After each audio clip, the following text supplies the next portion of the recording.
Habang abala ang mga mamimili ngayon sa paghahanap ng mga school supply na maaaring nilang bilhin bilang paghahanda sa pasukan sa July 29, kabi-kabilang inspeksyon naman ang ginagawa ngayon ng ilang grupo sa iba't ibang pamilihan na nagbebenta ng mga school supply para tiyakin ang kaligtasan ng mga mag-aaral na gagamit nito.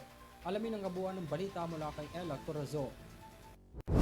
Inspeksyon ng watchdog group Eco Waste Coalition ang mga school supplies na ibinebenta sa publiko, alinsunod na rin yan sa muling pagbubukas ng eskwelahan sa darating na pasukan. Ayon kay National Coordinator Eco Waste Coalition Aileen Lucero, ang mga toxic school supplies na ibinebenta sa publiko ay nakakabahala umano para sa kalusugan ng mga makakabili nito dahil nagtataglay ng hazardous chemicals tulad ng cadmium. Upang makasiguro naman ang ahensya na ligtas ang mga school supplies na ibinibenta sa publiko, siniyasat ng Eco Waste Coalition ng 110 assorted school supplies na mabibili sa piling lugar sa Metro Manila.